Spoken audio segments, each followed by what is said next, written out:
Galingan Kamais. Galingan Kamais or the corn grinder is a traditional grinder that composed of two heavy piled stone with wooden handle at the side of the stone. At upper portion of the stone, its surface looked like a ball-type structure. In the lower stone, there is a small piece of wood stuck on its surface. Stones have a rough texture and full of hole in every portion of their body which serve as the teeth where the corn will stumble and rolling until it break apart. When you rotate the upper stone simultaneously, the corn stored in the upper portion of the stone slowly fall inside, going between the stones and will start to break apart, being crushed into the fine pieces while moving outward of the grinder as the finishing product.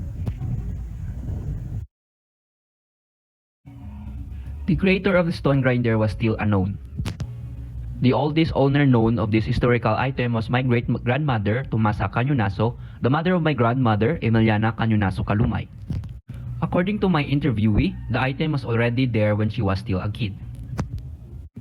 Today, the owner of the artifact was my aunt Roseda Calumay.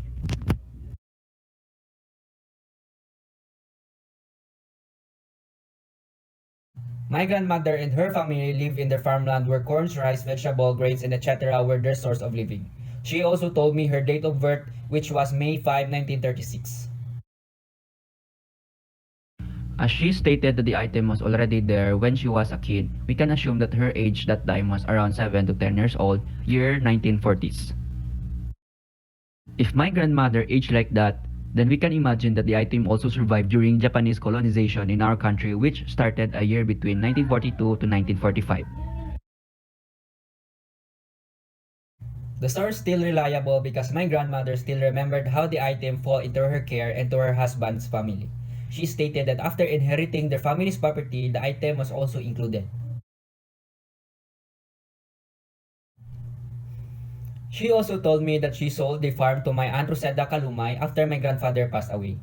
That is how my aunt owned the item nowadays. That corn grinder owned by my family was very popular and handy, especially in grinding corns to make food for our chickens, ducks, and even toppings for our rice, which is steamed corn. But one thing makes me interested on that magnificent item is that during my grandma's time, the corn grinder is an all-around tool, which means that it also used for making rice wet, cornstarch, and medicine by pulverizing the herbs. The corn grinder helped me to understand the identity of my family in the past and discovering our legacy that passed down until today's generation, which is for being a hardworking, persevere, and being caring. I realized that this artifact is one of the representation of people on how they live and behave in the past. Just like the galingan that houses the values of my family which they are grateful to have it. Because of that appreciation, they make sure to preserve it by passing it down to the younger generation.